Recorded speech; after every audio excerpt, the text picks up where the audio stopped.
A very happy Tuesday evening to every one of you in the New Mexico United family. Thank you for joining us on this beautiful Giving Tuesday. It's the start of December. I think the cynics in us would say, thank goodness it's month 12 of 12 of a tremendously crazy year that is 2020. Tonight we have a really, really special treat. And before we get started, I just want to thank everyone for tuning in. If you want to take a few minutes to invite some of your friends in, invite some of your family in. We're just going to have a great conversation tonight and really unpack this initiative that was really driven by this incredible organization, A Kid's Book About. It's been a great day. I think we've got a lot of these books out into the audience. I think we've got a lot of these books donated to kids in need, and that all starts with A Kid's Book About initiatives. And so to kind of celebrate, I think it was kind of a present that A Kid's Book About gave to me. I have the very distinct honor of getting to talk with Mr. Ben Tertin, who is the author of probably one of my favorite A Kid's Book Abouts, which is a kid's book about adventure. Ben, thank you for taking some time to join us tonight. How are you? I'm doing well, and thank you, Lucas. This is cool. It's beyond cool for me. I think the email threads that we've been through have betrayed what a huge super fan I am of you. But that conversation is not going to happen tonight. Don't worry, everybody. I know I have a tendency to fanboy out on people, but we'll keep this really focused and really tight. Ben, why don't you just take a couple minutes to introduce yourself before we get into the reading of your very excellent book, and then we'll do some Q&A towards the end. Okay, sounds good. Yeah, my name is Ben Tertin. There's always some question about how to pronounce that weird last name. It's best to just go Tar and then teen, like teenager, or however you want to pronounce it. I grew up in a small town in southeastern Wisconsin. So people in my town could commute down to Chicago, and some did, but we otherwise lived in a little town. And then, I lived there. I lived in Tennessee for a little while. It was 2005 that I came out here to Portland. So I'm in Portland, Oregon right now, and I'm out in my tool shed. I was telling Lucas before we started that this has now become my office. I got a little Wi-Fi router up in the corner here. So yeah, I live in Portland, grew up in the Midwest. My wife and I have been married since 7707. That was our wedding day, and we have 2 children. Annabelle is 11 years old, and Wesley turned 9 last week. And they're both pretty peppy. And we've got a dog named Daisy, and Annabelle has a little rabbit named Pepper. So that's me. I live out here. I do some writing. I do teaching at a local university, and then I'm a pastor of a small church. So the Tertin household, plenty full of activity, plenty full of vibrance. So the reason, Ben, I want to start with us doing the reading tonight, right? It may seem sort of non-contextual to individuals, but I think A Kid's Book About is such a unique medium. They've done such a unique sort of thing in taking these big, important concepts, sometimes difficult concepts, and distilling it down to its irreducible elements, the simplest conversation you could have. What's funny about these children's books is they're not terribly illustrated. Me and you are both fathers, so we know that a lot of the times a kid's book is going to rely on illustrations to drive the story, but this organization really drives it via typography, and the words are on the page, and that's intentional. And we'll definitely talk about that more, but I know that we have a lot of individuals on here. I'm sorry, our producers asked us to just keep chatting a little bit while longer, and that's totally fine because I'm a big fan of what you want to do. So before we set up this book, before we get into the reading of it, can you just tell me, like, you told an amazing story off the air, is like your relationship with A Kid's Book About and how that sort of started. So if you can spend a few minutes talking about Jelani, talking about you guys' relationship and how you ended up where you're at right now. Okay. I didn't say this before, but it's good.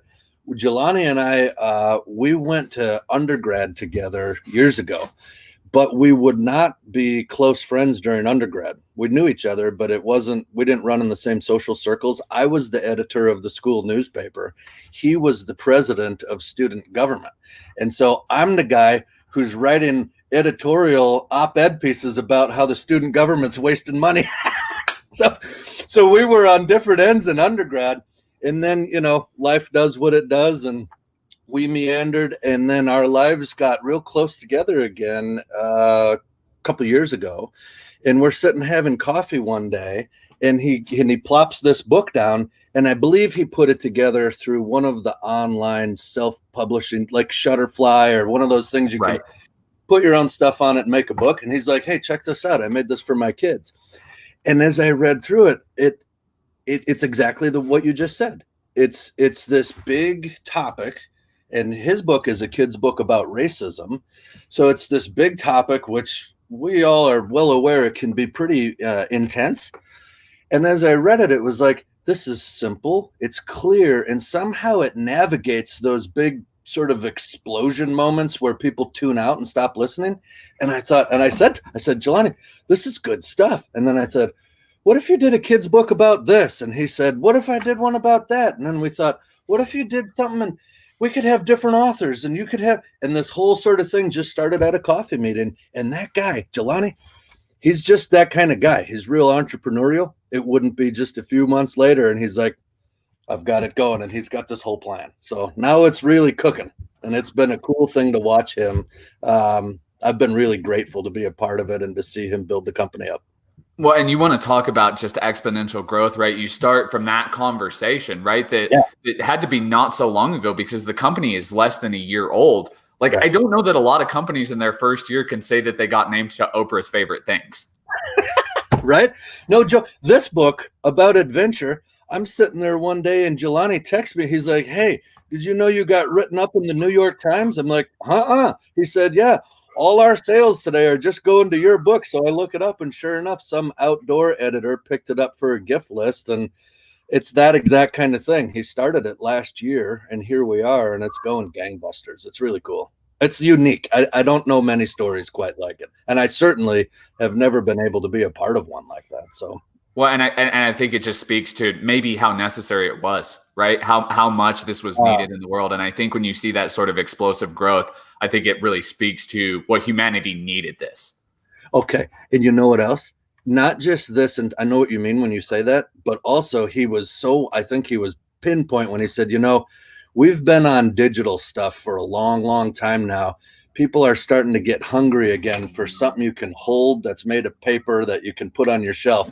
And that's part of this thing too, to actually make books again. So, well, I know your partner is an educator. My partner is an educator. And I think we both know, like, everything that's old becomes new again, right? In this digital age where we can do stuff like we're doing right now, so many kids out there are just longing to have something tangible to hold into their hands. And we'll definitely talk about that more. But if you could, Ben, would you indulge us with a reading of a kid's book about adventure?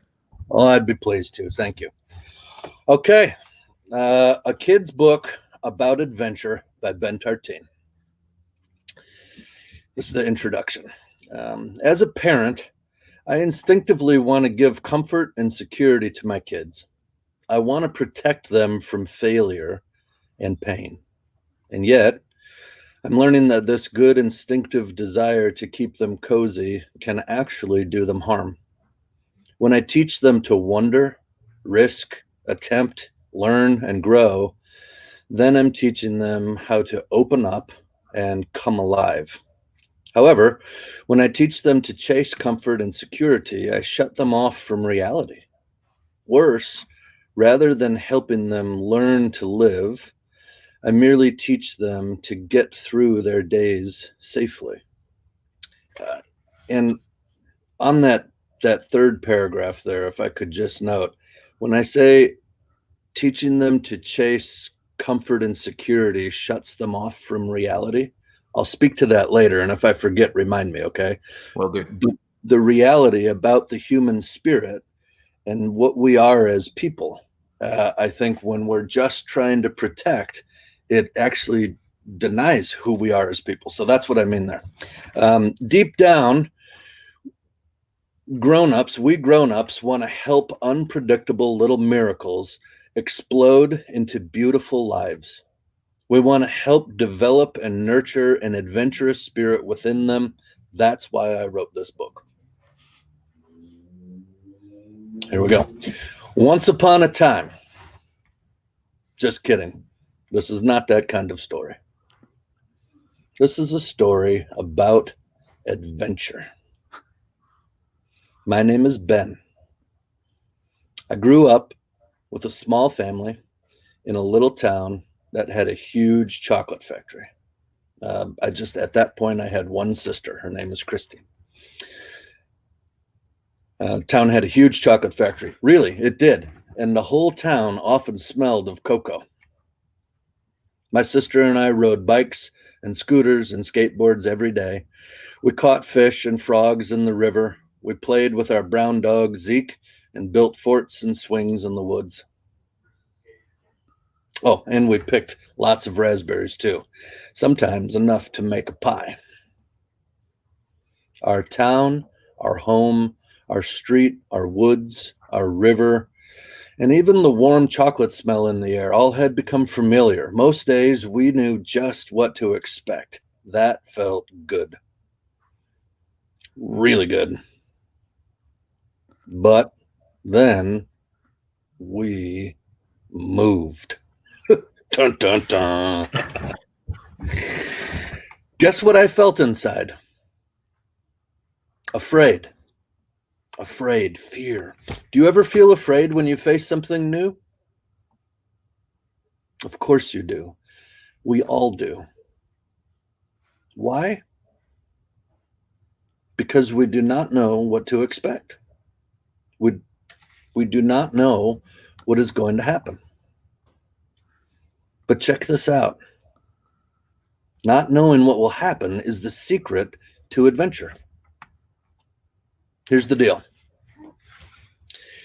We love to know what is going to happen. That is familiar and that feels good, but we get worried, actually terrified, when we don't know what will happen. That worry is okay because it helps you pay attention to real danger. Adventure does not mean careless or foolish. Adventure means being smart and learning the difference between true danger and goodness. When something is new, we quickly ask, well, what if it doesn't work out? And what if they don't like me? What if it tastes like onions? And what if my kids hate onions? What if it tastes like onions? And what if I don't win? What if they laugh at me? What if this ends up making me cry? Because we're afraid of what might happen. Sometimes we worry about new schools. Now in COVID, I would add new ways of doing school. We worry about new schools, new towns, new teams, new foods, or even new families. Sometimes we worry about big things like flying in an airplane or learning to swim in deep water. Sometimes small things like reading new books or going to new places can make us worry. Yikes! There are too many new things. This book might even be new to you. So, what should you do? What should I do? Remember, the secret to adventure is not knowing what will happen. When you don't know what will happen and you feel that normal worry, go ahead and think through the bad things that could happen. But this is the key to the whole book, but also wonder about the good things. Instead of only asking, what if I fail or what if this ends poorly? You should also ask, why not try? Or why not see if this ends well? Like, why not try to make a new friend? Why not discover something new about yourself or about the world around you? Why not learn to play a new sport, an instrument, or a new game with friends? Saying, okay, why not can help you come up with a million good things to hope for instead of a million bad things to worry about. Because there are so many good things that can happen. I believe that's true. Adventure means being willing to try something new and growing healthy and strong as you do. So try to remember these two words. Why not? New things will come up all the time, and you will worry. That's normal. but try to never only worry. Remember to ask, why not? And wonder about how this new thing might be awesome. When you do that, you're headed for great adventure. So, from a guy who grew up building tree forts and rope swings in a little town that smells like chocolate, I say to you, may your life be full of endless adventure.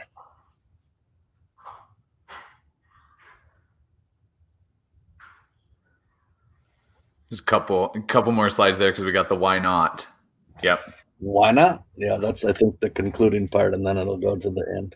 Yep, and we do the end, and then there's some great sorts of exercises for parents at the end right there. And again, we this is the part we don't want to spoil, right? Go ahead and buy the books for that one if you want to go through those activities with it. But yeah, I'm honestly really glad our director and producer David kept me off stream while you were reading that, Ben, because there hasn't been a time that it just doesn't hit home, right? And it just it hits you right in your heartstrings. And we talked a little bit about this offline.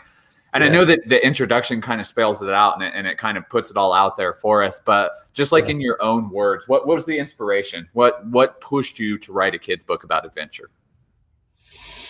Well, this is,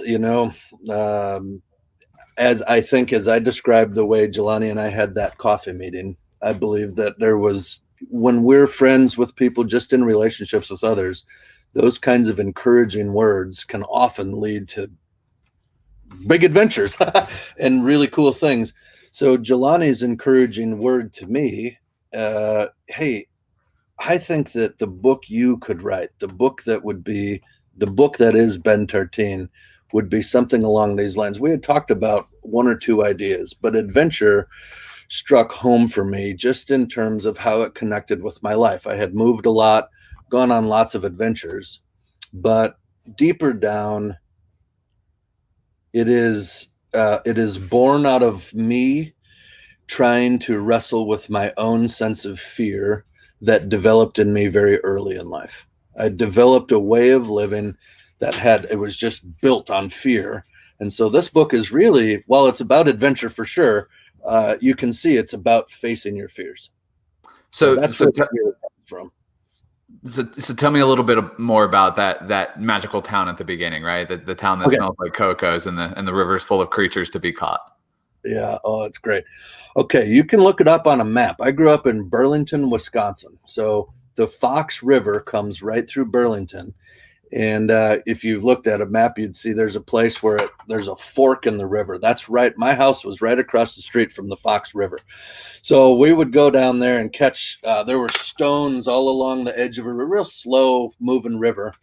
And the stones warm up in the summer and up come the water snakes. Now, there's no poisonous snakes in that part of the country. So we were safe in that respect. They'll still bite you and draw a little blood, but it's not too bad. And my sister and I would catch these snakes and we'd put them in a bucket and take them in our backyard and dump them out and race them. And we built one time, my friend Eric Fitzpatrick and I, we got a bunch of scrap wood together. Oh, there you go. Look at that. There it is. So the Fox and the White River.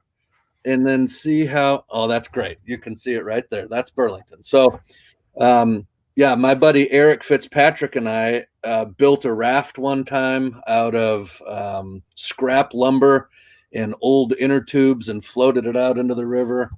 Anyway, the town has a big, huge Nestle's factory. And so it genuinely smells like chocolate most of the week. I believe it still does. And we had, though our town was 8,000, we called ourselves Chocolate City, USA. And we got sued.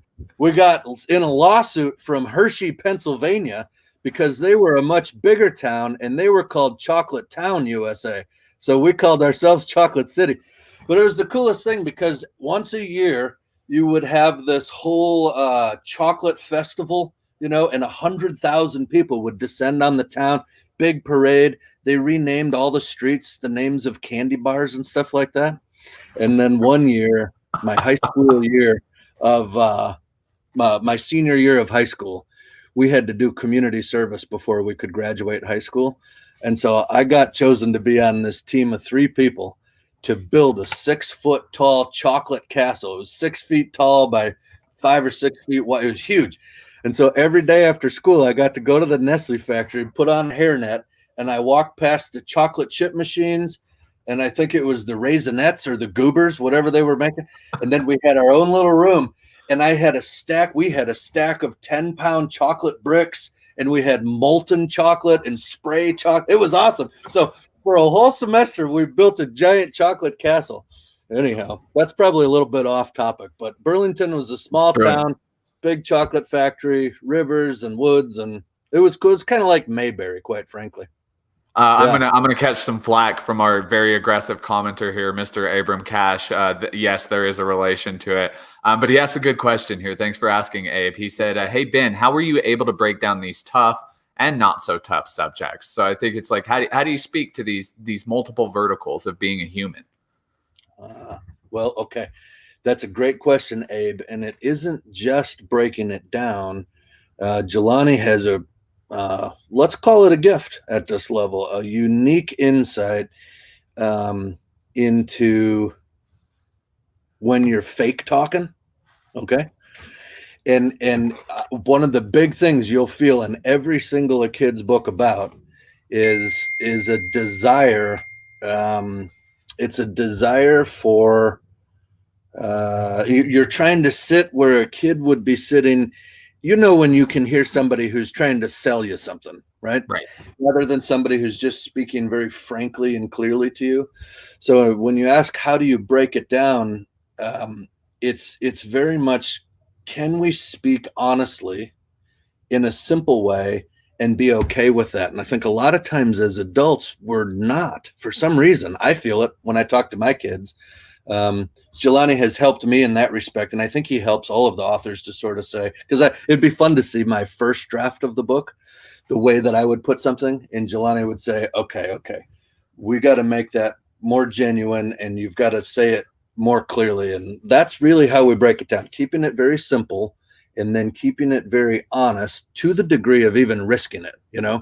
When we try to talk fake with kids, it's a sense of being safe, I guess.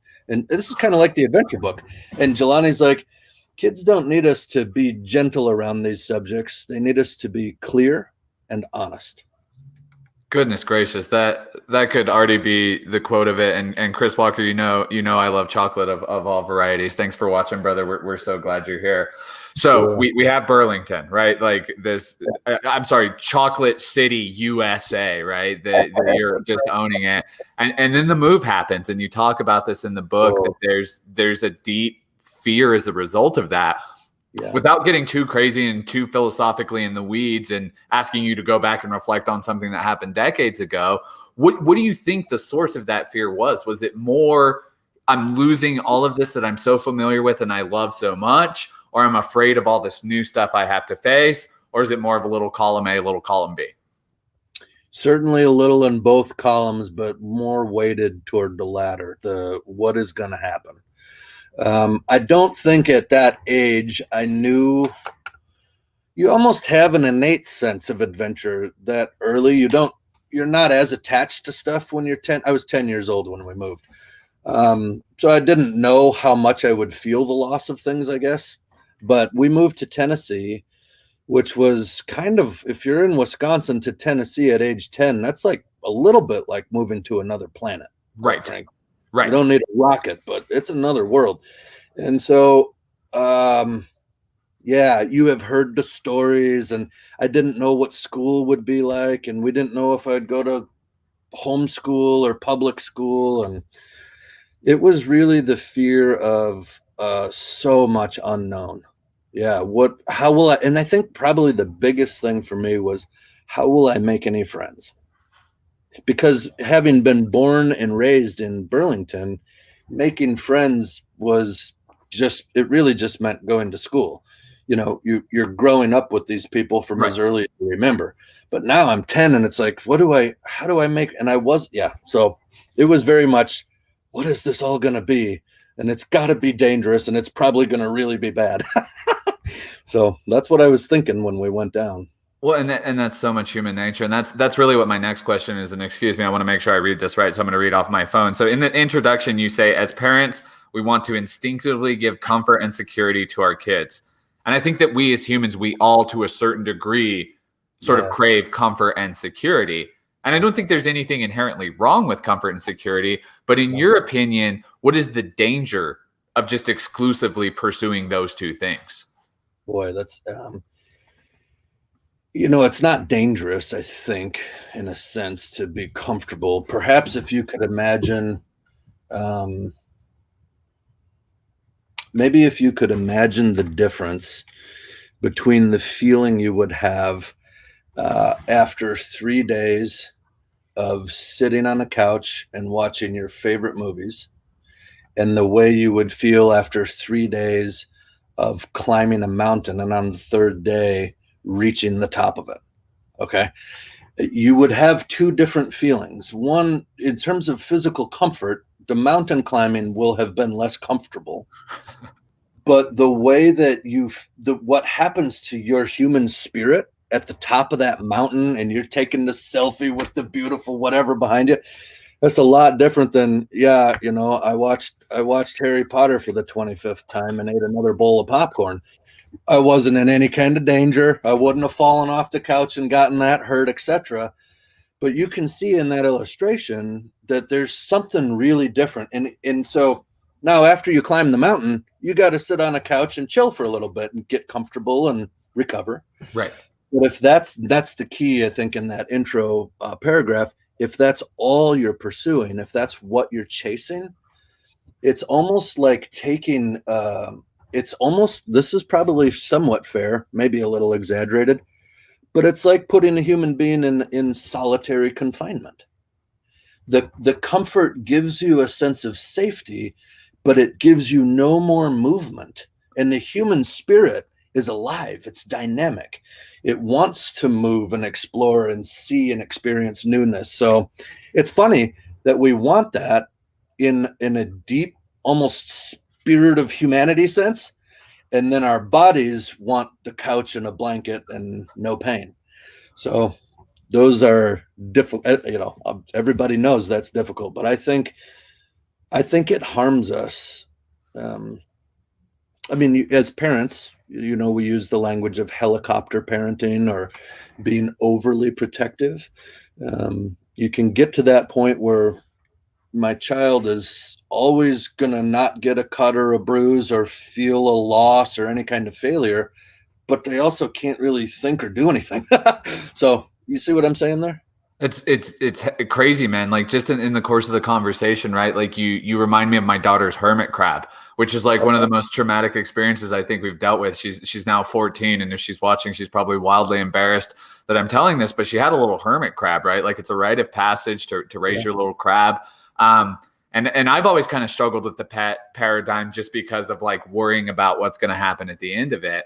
And so when she wanted to have this hermit crab, I was like, goodness gracious, there's a dark end to this. And there was, obviously, like we know hermit crabs don't have the greatest life expectancy, and it passed away. And it will always be one of my strongest memories of like just how emotional and real and raw we were with each other as a result of this loss. Yeah, it was a little hermit crab. People could easily make fun of us for it, but we had a little burial ceremony. I was very emotional during the burial ceremony of it, but it was a very real moment with her where I think she got to see this heart of like, dad is just a slightly bigger human.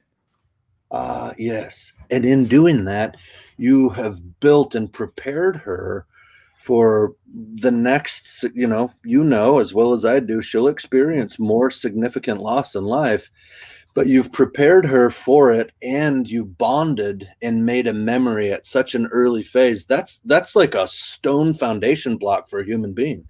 So when we try to avoid, that's a beautiful example, because you're saying, it wasn't just that she learned how to take care of a hermit crab and that sense of doing something new gave that to her, but it actually produced as like a side benefit this deep bond that you two share, having walked through a time of suffering together.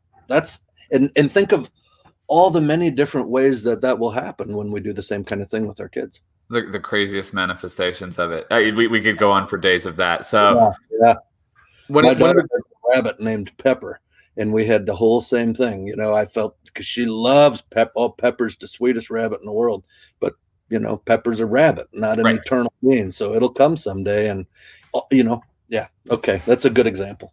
It's well, it just came from what you were talking about. So moving on just briefly, but not really. I think this is probably just adjacent to what we're talking about. One of the great ideas of the book is that worrying about new situations is completely normal, but a Yeah. good strategy is to not only worry.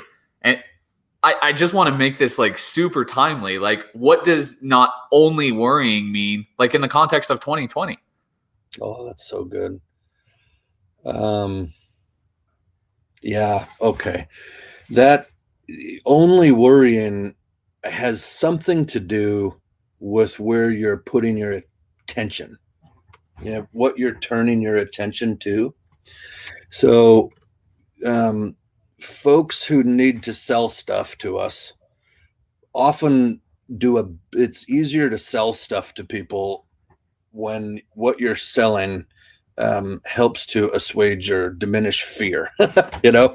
And so lots of what you see on the commercials and in the news and all of those things, I'm not saying it's all crazy or wrong or anything, but I have found myself since March instinctively focused on all these terrible things. And I've had to say to myself, I need to actually turn my attention onto other uh, good things that are happening in the world, because I started to get the sense that everything is broken, everything is going wrong. It's all over. It's like, you get that feeling. So then I start to feel only worry. What if it never comes back? And I start doing the whole what if thing. So one answer would be learning to make sure you're not just turning your attention to the threats that are around you, whether they're on the news or the workplace or in the locker room or classroom or wherever, and it's easy to pay attention to threats because they're threatening. But that would be one of the major things I would say, turning your attention onto other things. And here's another one, onto other people that are actually in your real day-to-day life. It turns your attention away from stuff that is fearful and towards something that I believe is miraculous and interesting. And you start to engage with other people with you, and there's a groundedness that happens. So yeah, only worrying would be focusing on fear all the time. You mentioned too in that, and I think this is really important, that sense of don't beat yourself up if you're worried. I was taught to do that. In my life, it was, don't worry about anything, you baby, and there was a Right. sense of kind of a macho, I've got this, only fools worry, and I think that was actually fake, because we still were worried. We were just pretending we weren't. Right. So it has helped me to say it's okay to worry, because all of a sudden now that worry doesn't, what's the word, confine me. It doesn't own me. I can worry, but I can still be me and think past the worry. Does that make sense? 100%. And Okay. I know that we had a couple people comment on that as well, that they had a question in that realm. And I think that's so important, right? That worry can't be the mutual exclusive. So Chanel Weesey, who's the executive director of our Somos Unidos Foundation, she asked, what do you mean not only worry? And I think you just unpacked it so well right there. Like, every one of those words matters. Like, only is an important word. It's not saying never worry. It's just saying don't make that your exclusive purview of where you're letting your relationships or your outlook on life go. Yeah, that's right. And I think in the book it perhaps even borders on overly simplistic, but the question of you're asking all those what ifs, and that's kind of the worry questions. What if this goes wrong? What if that happens? What if it tastes like onion? What if it tastes like onions? Yeah, exactly. I think originally we had broccoli in there, but my kids kind of like broccoli, so I thought for my kids' sake, I'm going to just go with onions. Right. Something they hate. But it's like learning anything new, right? So if you would, maybe if the reader, a young person or an older person, connects with that idea, I sense in myself that I actually do worry quite a bit. I think you say the awareness of that is a good thing. I can look at that and say, okay, I'm aware that worry has become more a part of my life. Perhaps if you're like me, even since March, it's kind of upped the worry game. But that doesn't mean I now need to work really, really hard to do something else. It means I'm aware of it. So the next time that I feel that worry coming up, I don't say, quit worrying, you baby. I say, I'm a human being. That makes sense. And then I start to move beyond that. I embrace the fact that I'm a person who worries. Now it doesn't confine me. And now I'm free to think about, okay, what if, what would happen here if this or that? So here's an example. I'm in Tennessee. This was the terrifying place I moved at age 10. And a lot of my fears came to pass. Okay. I remember sitting with a group of kids, boys in my neighborhood. So it's like, this is game on time for making new friends. And they kind of gather around. And it was the year that Nike had released its shoes that had air in the sole for the first time. Yep. Nike Air shoes. Oh, if you were a kid, this was a big deal. Well, they speak in Tennessee accent. So they're like, hey, man, y'all got them knocker shoes up there? And I said, knocker? No, we don't have knocker shoes. I don't know what knocker. Oh, and they started making fun of me. And it was that whole sense of, oh, man, my worst fears have come true, right? Yep. But Dan, my next door neighbor, would end up becoming one of the best friends we had growing up for my sister and I. And I never would have even picked up on that if I had stayed frozen in worry in my room. But by just getting out and getting into the back, it was through making rope swings, quite literally, that I was able to befriend Dan. And then a whole friendship was born. And that became one of the most wonderful parts of my experience in Tennessee. So not getting stuck in the worry is the big thing. I don't know if I answered the question there, but that was a good story anyway. It was a great story. I think it did answer it from a couple of different angles. And yeah, no, I mean, I think more part of that story.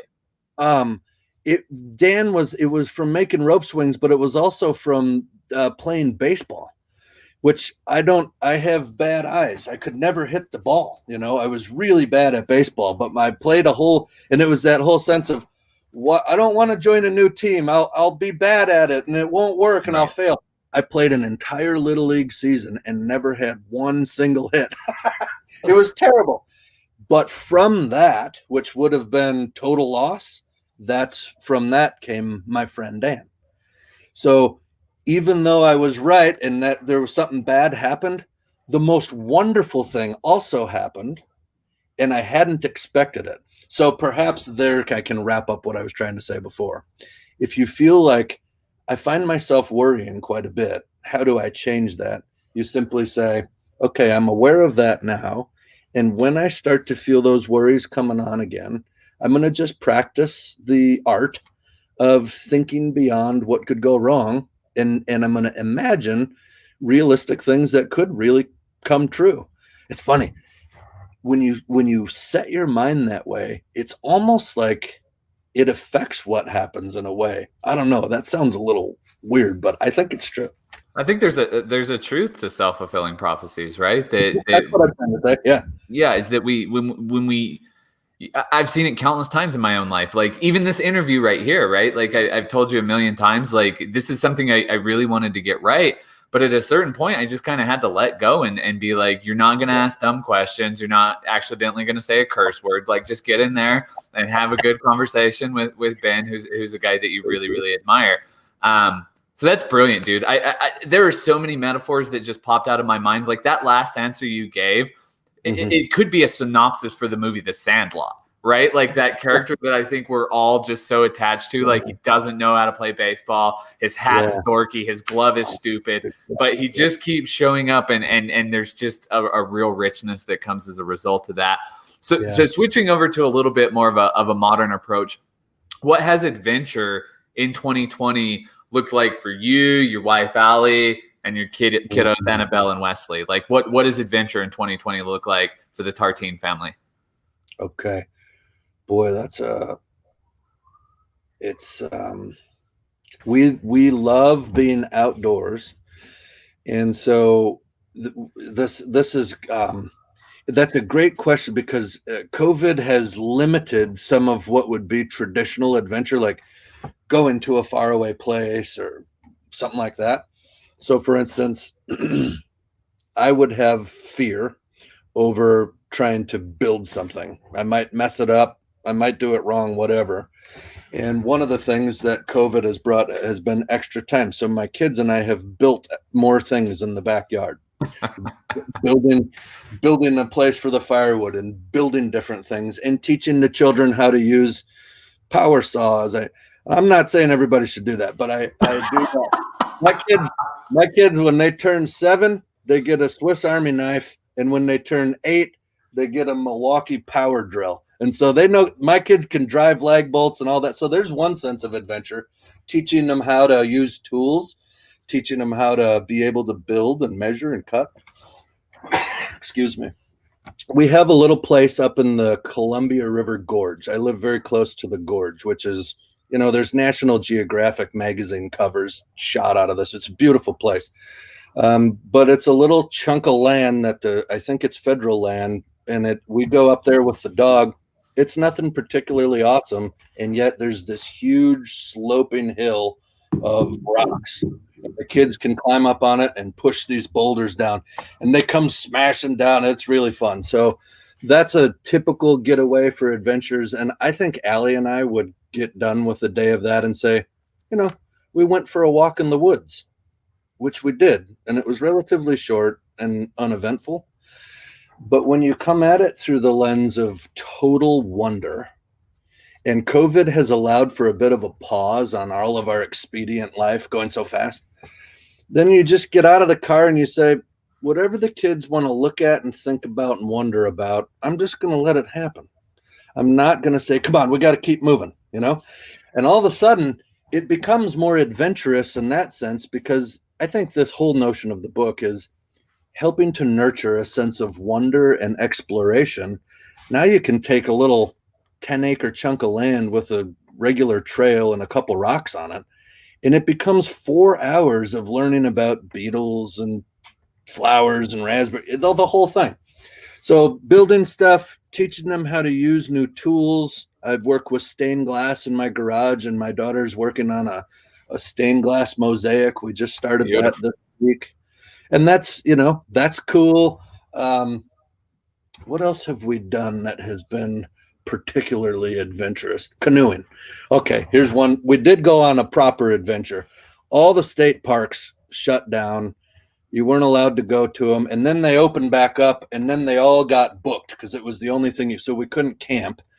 But we found a lake up on the mountain where you could do paddle-in only campsites. And so we found an open campsite, and we went camping for 10 days or week and a half, something like that.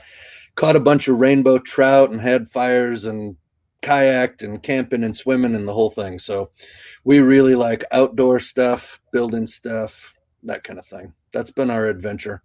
Much more inwardly focused. That's incredible. So here's one more. This is a good one too, because sometimes you have things that happen in life and it's like, oh man, this ruins everything for me, right? But if you can try to learn to reframe it, you ask that question like, well, what could be good here? So some of our friends have they rent an old house. It's heated by fuel oil. The oil drum broke in their basement. They said, we can't stay at our house. They have 3 boys. My house is not that big, right? So they come over with their 3 boys. They say that we need to stay for a night until it gets cleaned up. And you're like, okay. Next day, this turns into a whole week.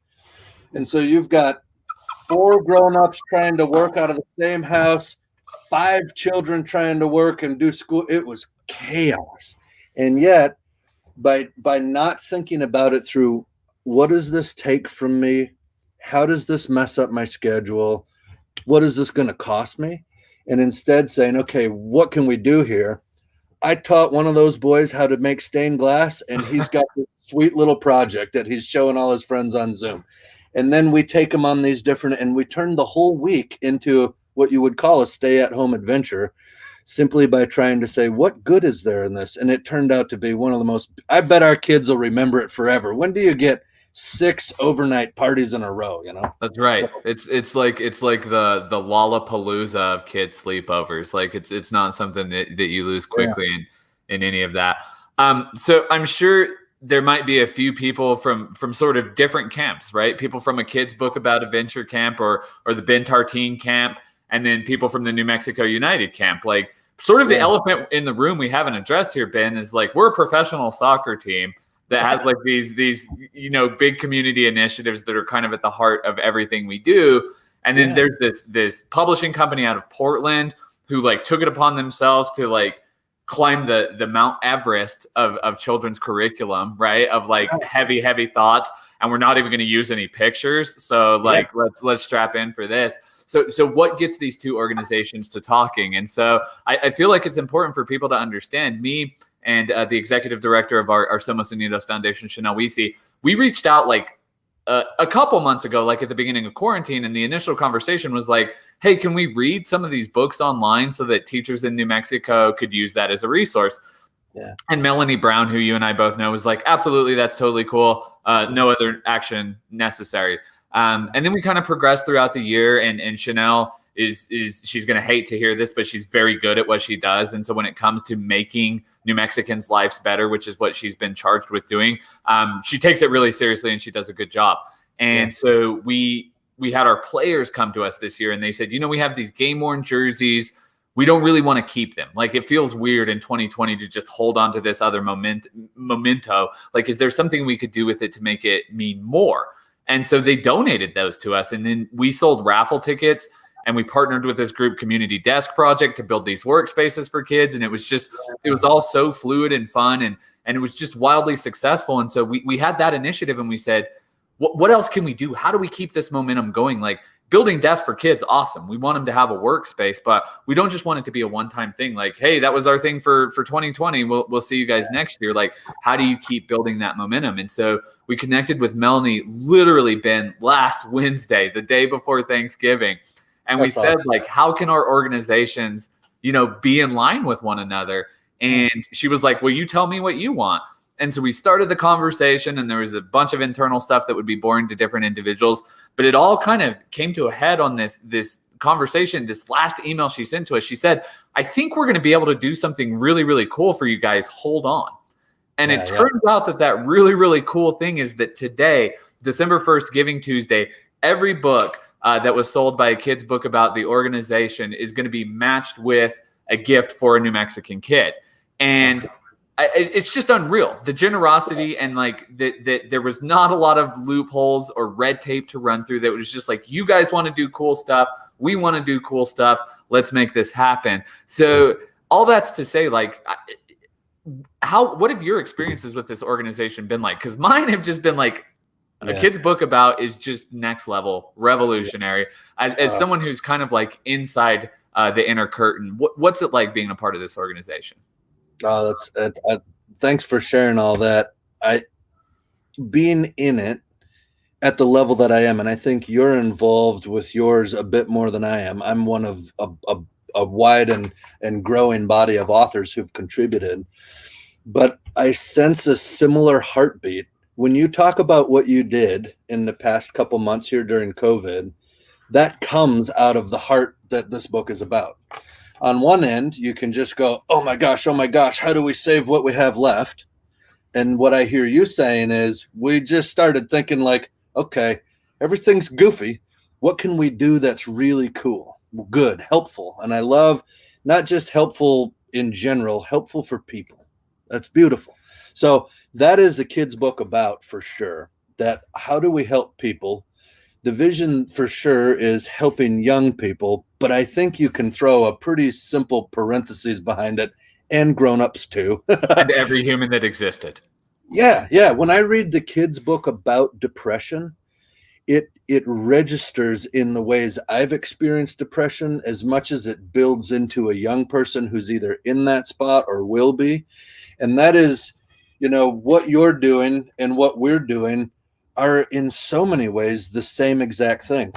I'm reminded of a philosopher named Simone Weil, and she said, attention is the rarest and purest form of generosity. Your organization pays attention to the community and to people in a loving way. A kid's book about is saying, let's give our attention to young people. And as a paper book you can buy, and you have a book that pays attention to kids, but every single book will say better together. Does that read right on your side? Yes, it does. Okay, good. It says this book is best read together, grown up and kid. It actually becomes a tool to help us busy parents sit down and spend a half hour with our kids thinking through stuff. So you're giving soccer balls and desks and these community events that help people spend time in a meaningful bonded relationship. A kid's book about is doing the same thing. And then I don't know if I'm even allowed to say this, but I'm gonna, because it's so cool. And I know enough about the publishing world that, this is a big deal.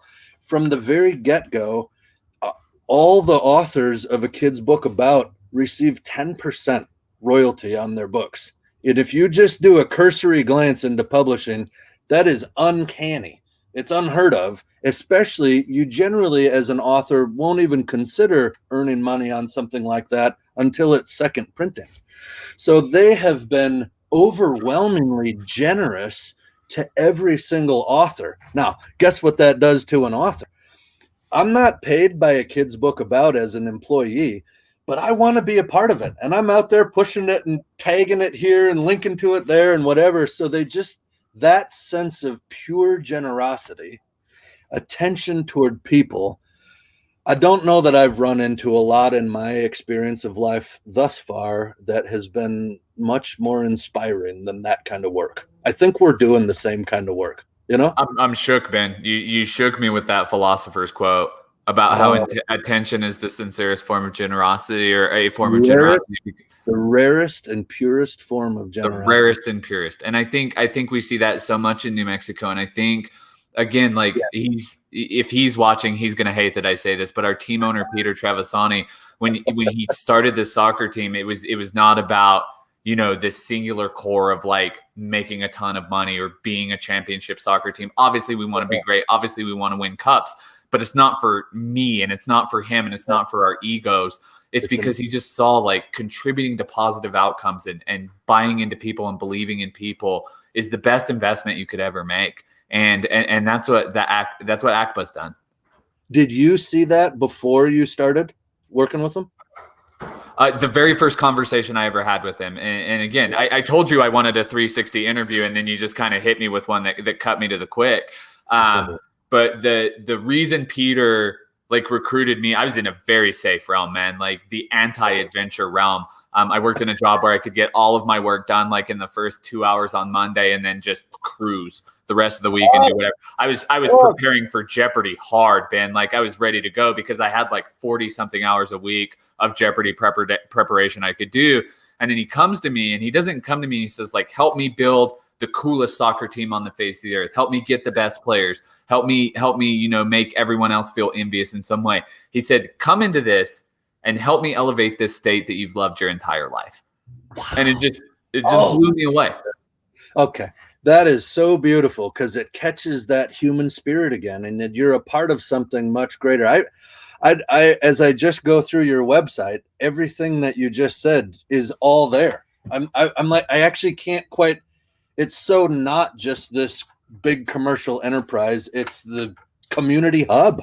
It's on the opposite side of everything that if I said to you, imagine American sports franchise and what they care about, I think so many individuals would check the opposite box of what's important to what it is we do. And that's why, again, we were so thankful to have him. This is a leader that thrust us into adventure, right? Not once, let us despair about the circumstances around us. And that's not to say he was what we were talking about earlier, right? Like, don't worry, that's for a fool, like push forward. No, he was very real. And he's like, be real with where you're at, but understand you're still part of an organization that is doing something. And literally, there's my girl, Tina. Hey, Tina. No offense to you at all, Tina, but I think we would be hard pressed to find a story that anyone would tell on this live stream that wouldn't make you cry. You're a beautiful soul, and thank you for sharing that. And I hope Kaylin's watching as well. I want to go back to a question from Robert. He put on here, what long-term values do you hope to instill on young readers through your writing? That's a heavy question, Robert. Thanks, man. Yeah. Okay. One of them, in that sense of it's okay to worry, that's normal, would be a deep sense of self-respect, a sense of my existence is not wrong. I am not a problem, and I don't know that everybody picks that up in life, but I have sensed, as I've come to the age I am now, and through my experience, I often felt like I was always failing and I was kind of a problem to people, and that the anxiety and the worries that I had were wrong and bad. So I was kind of always down on myself. And so one value that I say in the intro, and hopefully it's woven throughout, is you're a miracle, infinitely valuable. And so deep sense of love for self. I don't mean a self-centered arrogance, but I mean a sense of deep, I am a wonderful human being, okay, at the core of who I am. So that's one major value. Notice in the very, where am I at here? The word hope is in there. When I teach them to wonder, I chase security. Oh, I forgot where it is. The idea of learning to hope, of value for hoping. Now that can get quickly understood as sort of naive optimism, where it'll all be fine. And that's not what I mean. It is a sense of grounded hope. So I can look at the world and say, and I would love for children to, and I think especially, certainly COVID, certainly information age, but the kind of message that I think young people are often hearing a lot is not a message that says your future is hopeful.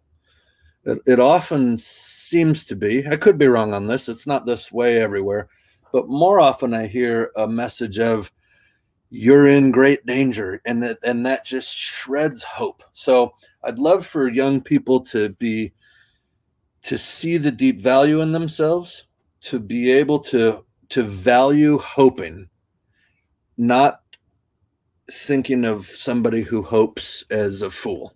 Okay. There's also a deep sense of valuing other people. When we're in fear, you're kind of just self-protecting. It's really hard to love, consider, help, or care for other people. So I think you had mentioned that the empathy book was really key for you, and that's at the heartbeat there too. Developing a sense of empathy, being willing to pay attention to. I hope young people can learn to care for and love others as well. Because if life is hopeless and everything is terrifying, man, I'm going to go to comfort and I'm going to wall myself off from other people and start to hate myself. And if I can get out of that, let's call it enslavement, it's like a shackle on you. Now I can start to see others, respect others, learn to care for them. And it's really at the heart of your organization and mine too. So, yeah. And I love this line here too from Susie. Yeah. Attitude is the only difference between adventure and an ordeal. I love that notion of attitude, because it was what I was trying to say, where, you can look at somebody blowing up your spot for a whole week as something that's just terrible, or the attitude can shift. Here's a great little quip. I always, two men looked out from prison bars One saw mud, the other stars. Yeah. Two people in the same spot. One is looking at the mud all the time and saying, ugh, and the other's looking at the stars and saying, there's something good here. There are so many good things that can happen, you know? That's those pages in the book.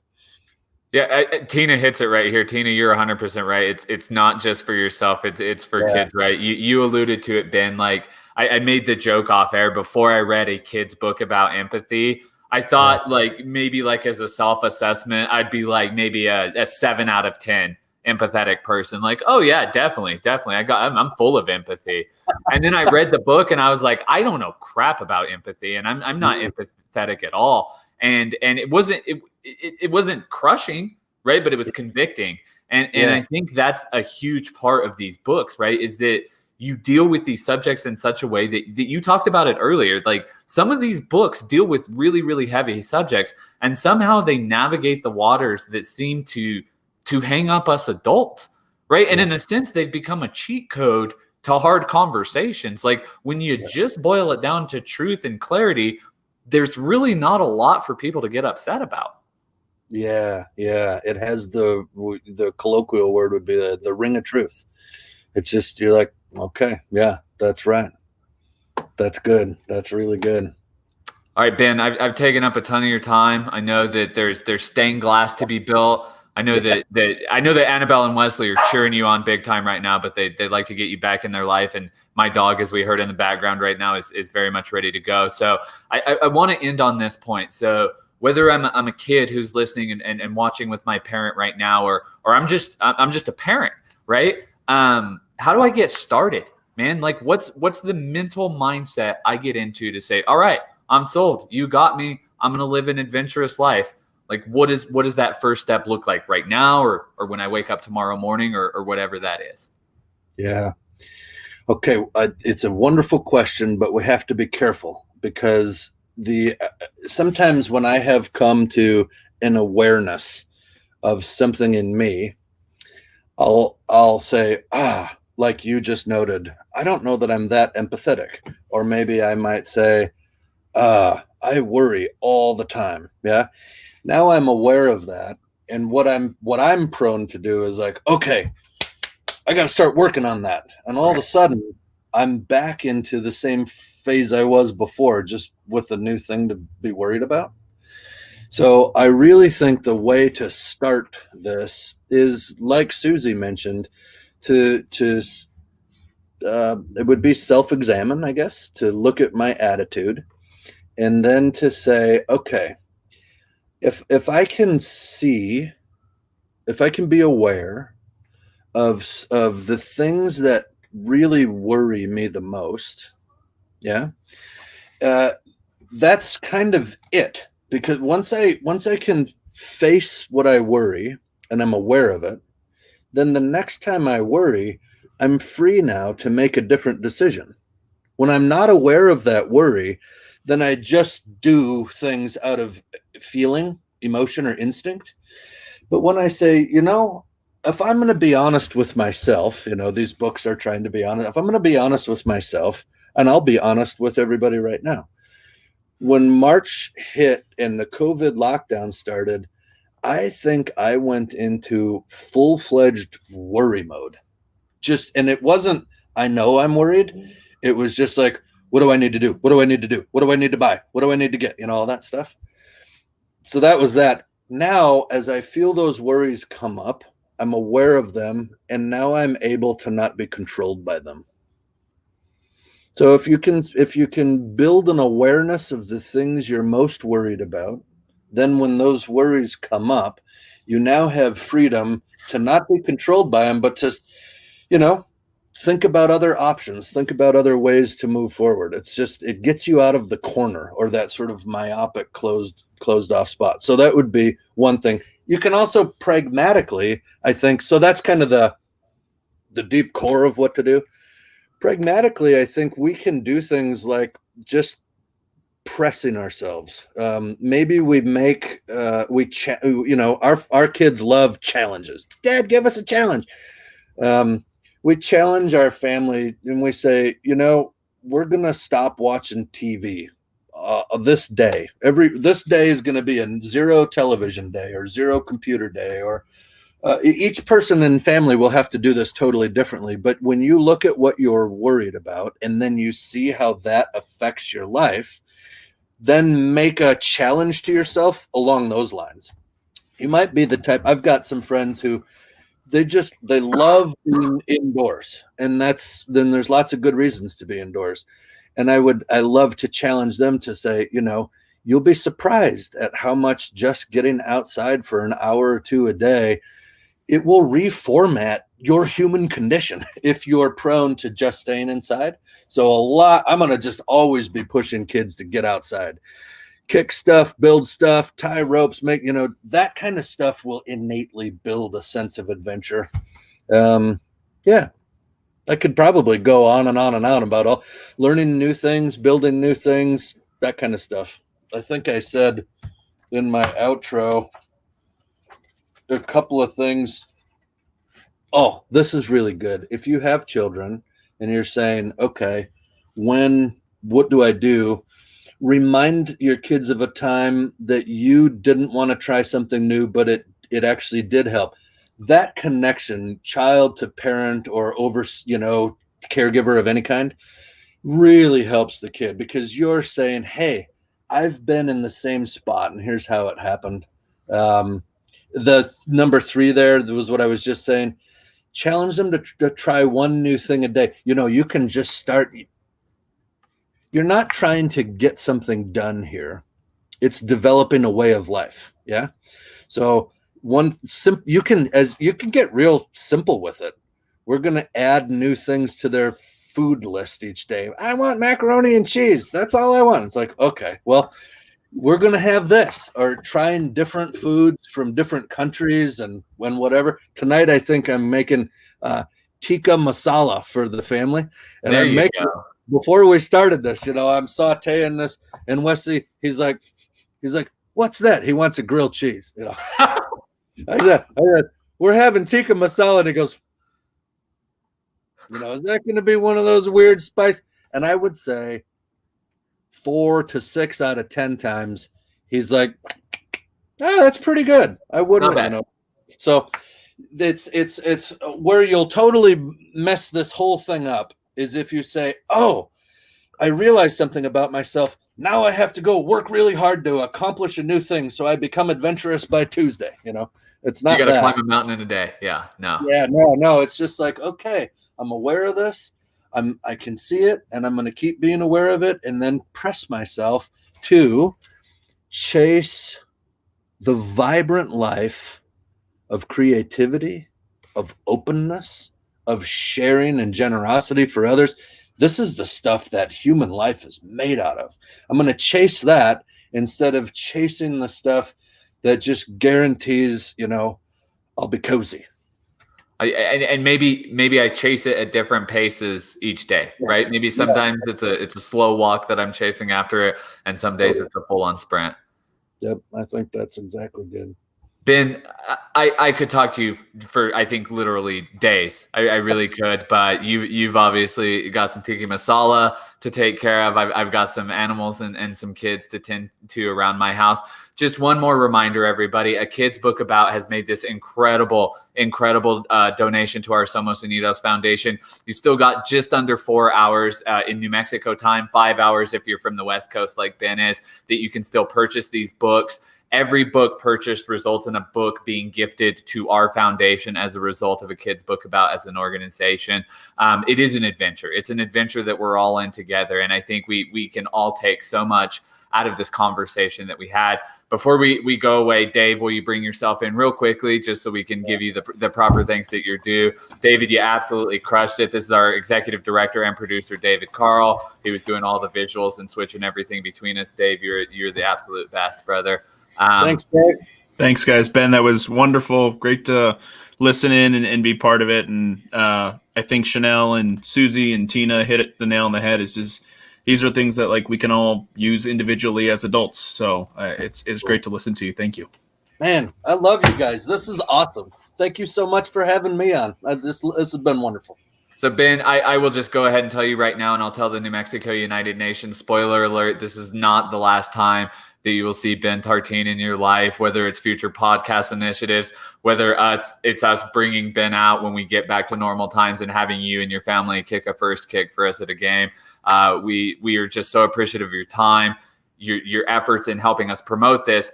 But I think most importantly for putting this book out there, because for myself, and I'm sure for the hundreds, if not thousands of other individuals that this made them have that conversation that you talked about, that made you address like, hey, this is here. What are you going to do about it? Thank you so much, Ben, for putting adventure into my life. And I'll give you the final word. Well, thank you very much. Very much. I appreciate it. I hope that this COVID reality, it doesn't thwart us. It challenges us. We will